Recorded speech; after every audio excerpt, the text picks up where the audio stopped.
self-care and why self-care is the key to being a successful entrepreneur.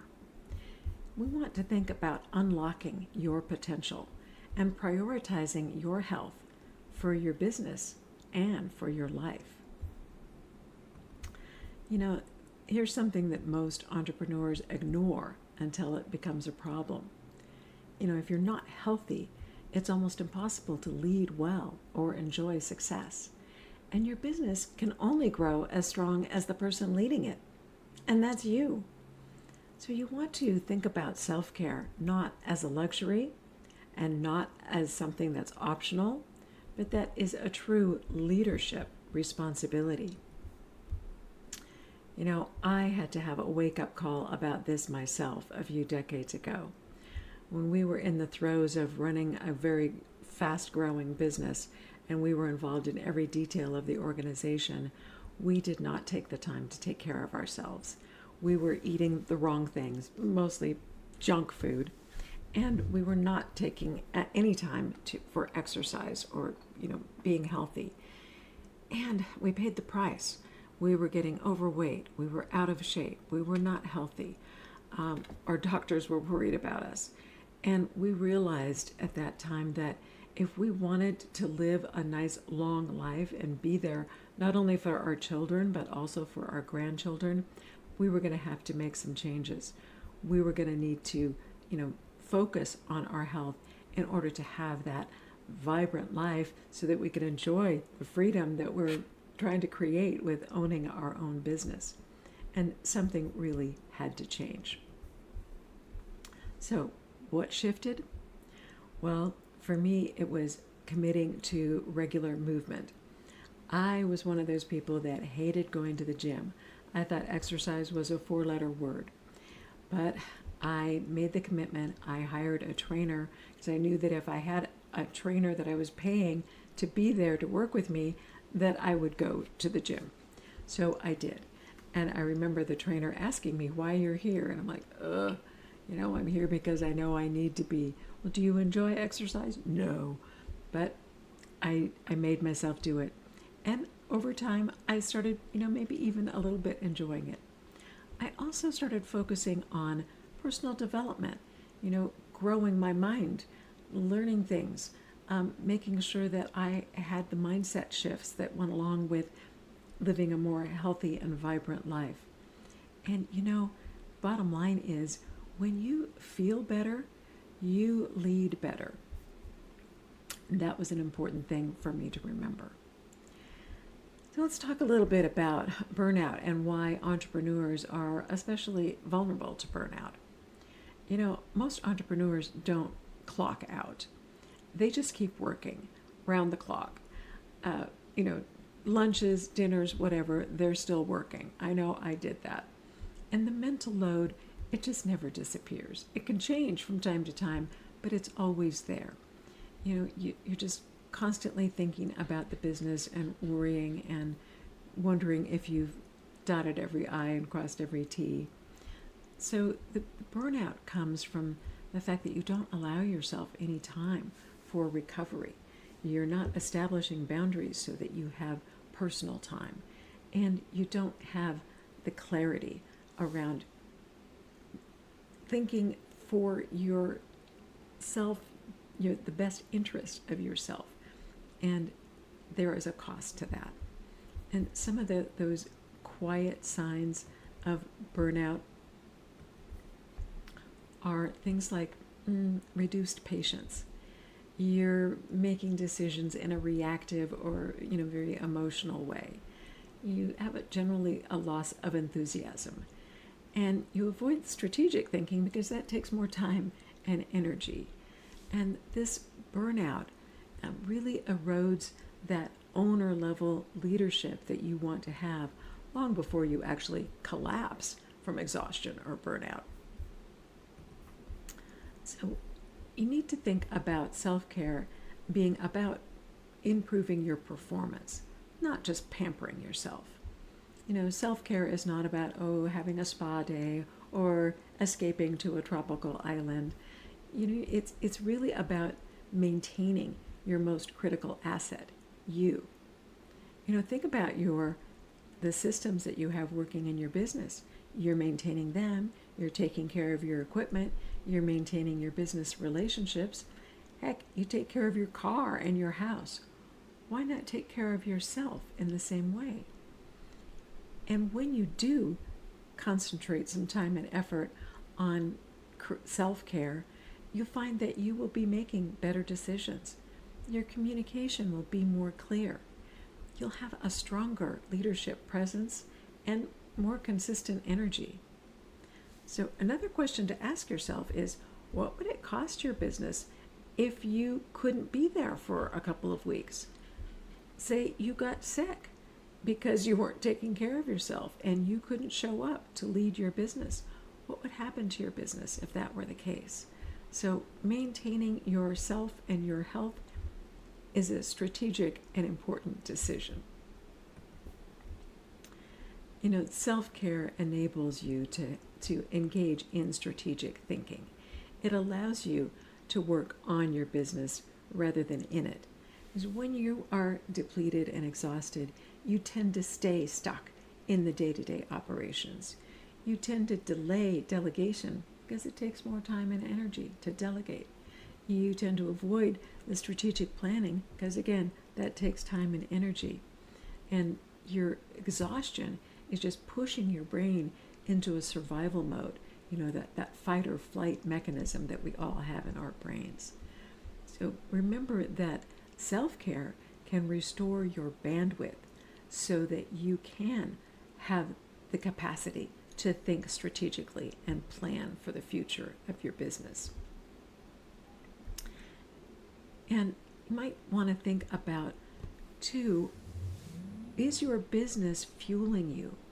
Do you have alignment between your business goals and your personal goals and passions? You might want to ask yourself, if your business isn't fueling you or feeding your passion, why are you doing it? And if you are misaligned, your business isn't providing you with that kind of satisfaction, you're probably going to experience a loss of enjoyment. You might feel trapped by your company and by the success that you're creating. So you want to stop and ask yourself some reflective questions. Is your business aligned with your values? Is it supporting the life that you want? Are you building freedom for yourself, or are you just creating a really big job? So you need to think about how self-care can create the space to notice any misalignment early so that you can make some corrections. Let's talk about stamina. There's a couple different aspects to stamina. One of them is physical stamina. To have physical stamina, you need to have sleep. You need to have good nutrition, to be eating healthfully. You need to have movement in your life, and all of those translate to better leadership performance. And you need to focus on sustainability over perfection. You want to be able to last for the long term. And then there's mental and emotional stamina. We talked a bit ago about that invisible leadership load, all the decision making, the risks that your business is taking, how that weighs on you, all the responsibility. This is a load that is difficult to measure, and sometimes you're not aware that it's there, but trust me, it's always present for most entrepreneurs. And you need to think about being able to process all of that responsibility and all of that burden versus carrying it alone. Maybe you need to engage in some coaching or even therapy to help you deal with all the pressures that you're under. Join masterminds. Make sure that you're constantly learning and growing, and allow yourself time for reflection. Personal development is really about maintenance. It's not an indulgence.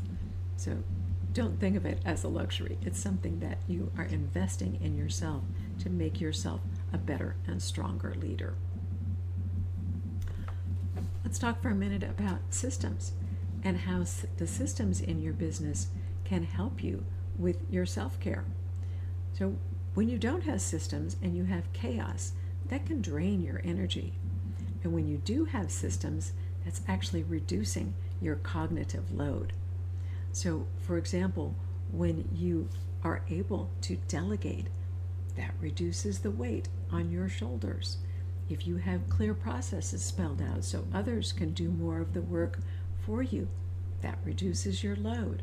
That is a form of self-care. When you clearly define the roles and responsibilities for the people on your team, you're actually doing yourself a favor, and it translates to self-care.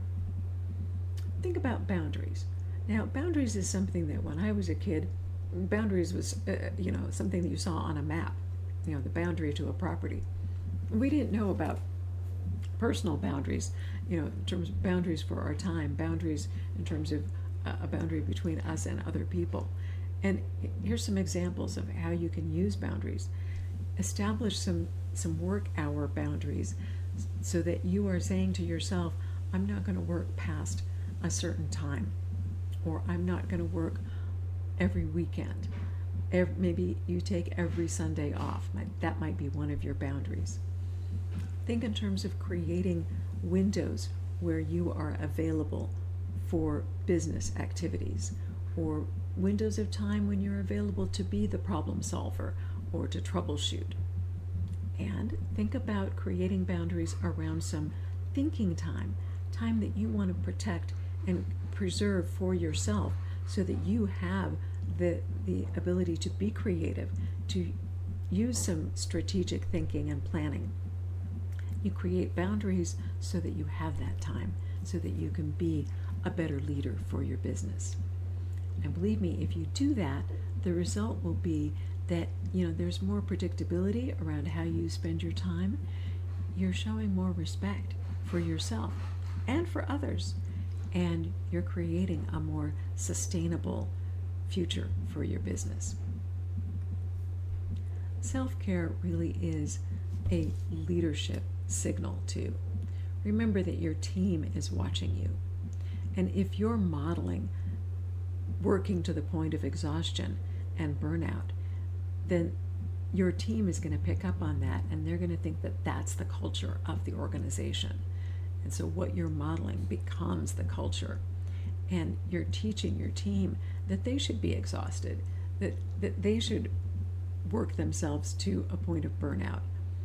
And that is not really what you want. You want to teach instead balance, because balance is what leads to sustainability. Exhaustion and burnout, eventually, you hit the end of the road there. It doesn't go any further. You don't want that. You want to be able to have consistent leadership, consistent energy, and you need balance to create that. So remember that we want to build businesses that support life and not consume it. So how can you take some of these principles and this week apply some of them to help yourself learn how to create a little more self-care in your life? So think about establishing one habit this week to restore some of your energy. Think about creating one boundary to protect some of your focus. Think about creating one system that can help you reduce stress. And think about one alignment question that you can reflect on to help you figure out if your business is really supporting the life that you want. Remember that self-care is a compilation of small, consistent decisions. It's not a magic wand that you just wave it and, ooh, okay, now I'm demonstrating self-care. It's a series of small decisions that you make over time, and you'll gradually create some healthier, more consistent habits. So remember that the clarity that you exhibit affects the decisions that you're making for your business. The energy that you have affects the quality of your leadership. And your health affects the longevity and sustainability of your business. Your business needs you. So, final truth here is self-care is not a luxury. Self-care is the foundation of sustainable success. When you take care of yourself, you don't just feel better, you are building a better company, you're building a better you, and you're demonstrating much better leadership for your team. And if they can emulate what you do, they will be better off as well. So if you're ready to stop running your business like a job and start running it like a boss, I invite you to learn more about my new BOSS Entrepreneurial Mastermind. And BOSS stands for Business Owner Success Strategies. Visit this link, boss.ralwest.com, to learn a little bit more about my new mastermind program. And I really appreciate your joining me today. Appreciate your time.